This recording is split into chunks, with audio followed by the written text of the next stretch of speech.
Atensyon mga Filipino senior citizens, Universal Social Pension Bill. Kailan nga ba ito magiging batas? At kailan ito uusad sa hanay ng Senado? 1,000 piso buwan ng pensyon. Dahil dito, wala nang pipiliin, lahat makakasama, mayaman o mahirap. Pag-uusapan nga natin sa video na ito. Hold up.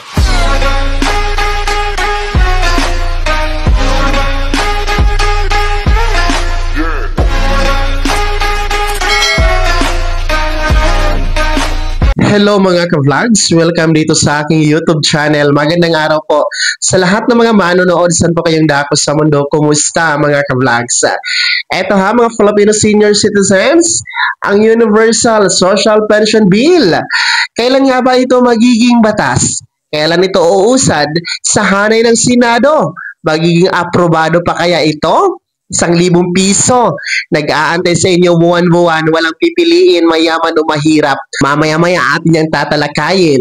Pero bago ang lahat, kung bago ka pa lang dito sa aking YouTube channel o di kaya hindi ka pa nakasubscribe, i-click nyo muna ang ating subscribe button na nasa baba. Huwag niyong kalimutan na pindutin ang notification bell, ilagay nyo po sa all para naman updated ka sa lahat ng mga videos na aking i-upload. So eto na, makinig mga senior citizen, katanungan po mula sa isa sa ating masugid na taga-subaybay, taga-panood dito sa ating YouTube channel.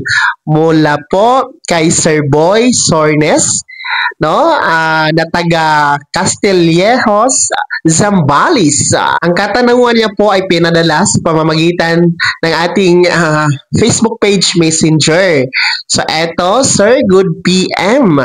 Nice job. Ang advice about second tranche SSS increase. Gusto ko mga vlog, mas paniwala ko sa'yo. Sir, yung Universal Social Pension, kaya kailan na, idol?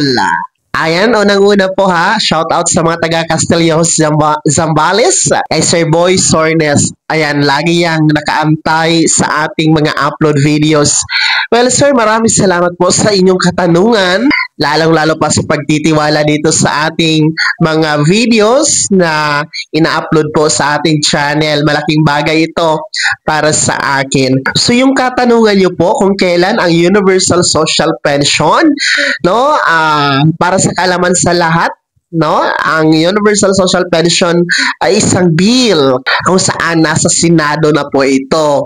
And ulitin ko, no, since nagsara na po ang sesyon ng Senado no February 5 dahil nga po sa pagsisimula ng national campaign for senatorial and national position, no, gaya ng party list ay hindi po naihabol na mapag-usapan sa sesyon, masali sa agenda sa sesyon ng Senado ang Universal Social Pension Bill. Kaya nga po, ang direktang kasagutan sa tanong mo, Sir Boy Sornes, kung kailan po ang Universal Social Pension Bill, antayin na po natin ang pagbabalik sesyon ng Senado ngayong June 3, 2025, alas 3 ng hapon. Magbabalik po yan ang sesyon ng Senado, no? After po ng national election ngayong Mayo. So, let's see, no? Titingnan natin kung sa pagbabalik nga ng sesyon ng Senado ngayong June 3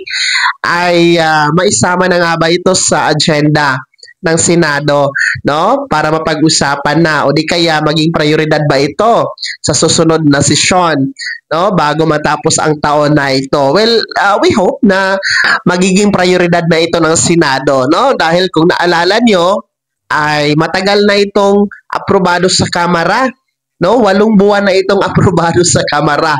Noon pa itong April or May 2024. No, mag-iisang taon na ito na aprobado sa Kamara and mag-iisang taon na ito na nakabinbin dyan sa Senado, particular sa committee ni Senator Amy Marcos. Yun lang kasi yung katanungan no? Bakit naantala?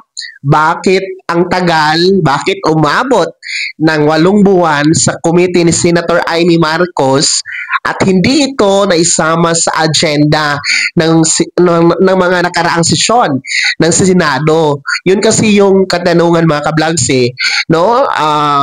Napakatagal, 8 buwan, no? Walang update, hindi siya umuusad sa committee ni Senator Amy Marcos. So, kayo na ang bahala kasi election ngayon and isa sa re-election is si Senator Amy Marcos, no? Kayo na ang bahala magdesisyon kung iboboto nyo pa ba siya o hindi. Well anyway, no, yun nga po sinasabi ko, matagal siyang naantala sa Senado and aantayin natin ngayong pagbabalik sesyon, June 3, 2025, alas 3 ng hapon. Pero kung hindi man siya maisama ngayong June 3 na sesyon, dahil alam niyo naman, no, parang prioridad nila ang impeachment hearing for Vice President Sara Duterte, no? Parang yun ang magiging prioridad sa pagbabalik ng sesyon ng Senado. Pero tayo din po ay aasa pa rin na magiging prioridad ito nitong taon na ito para madesisyonan na nila kung ito ay magiging aprobado sa hanay nila at nang makarating na kay Pangulong Bongbong Marcos, kung ito din po ay kaniyang aaprobahan o hindi. Sana man lang hindi niya i-veto, no? At nang maging isang ganap na batas na ito at nang magkaroon na po ng tig-1,000 piso buwan ng pensyon ang bawat senior citizen na Filipino, walang pinipili, mayaman o mahirap, may pensyon o wala, basta 60 years old pataas, indigent o hindi, nako po, lahat kasama na. Wala nang maiiwan. Kaya ang sagot po dyan Sir Boy Sornes na nagtatanong, ay antayin natin ang pagbabalik sesyon ng Senado. Maraming salamat po sa pagpapaabot ng inyong katanungan, Sir Boy Sornes, all the way from Castillejos, Zambales. Shout out po sa inyo dyan, mga taga Zambales. Nakapunta na ako dyan isang beses, no? I don't know kung anong lugar yon, basta naligo kami dyan. Ang ganda dyan, ang sarap ng taho dyan sa Zambales. Sana'y naging linaw po naging malinaw po ang ating kasagutan sa katanungan. Kaya naman mga Filipino senior citizens, ano po yung komento at reaksyon sa balitang ito, no? Ano po yung panawagan sa ating mga senador sa susunod na sesyon ngayong June no? I-komento nyo po, ibahagi sa comment section na nasa baba, pakilakip ng buong pangalan at kung taga saan kayo. Bago ako magtapos sa video na to, kung gusto nyo po sumuporta sa aking YouTube channel, maaari nyo po i-click ang ating super thanks button na nasa baba. Sa mga gusto maging miyembro, pwede po i-click nyo po ating join button. Maraming perks dyan mga ka-vlogs. Be my member now. Sana'y naging gabay ang video na to kahit pa paano na pag-uusapan natin ang mga mahahalagang bagay-bagay na may kinalaman sa ayuda, programa at benepisyo ng ating mga senior citizen. Kung hindi ka pa nakasubscribe dito sa aking YouTube channel, maaari nyo na i-click ang ating subscribe button na nasa baba. Huwag yung kalimutan na pindutin ang notification bell. Ilagay nyo po sa all para naman updated ka sa lahat ng mga videos na aking i-upload. Maaari nyo rin i-like ang video na to at kung meron ka pa mga katanungan, maaari nyo i-komento sa comment section na nasa baba.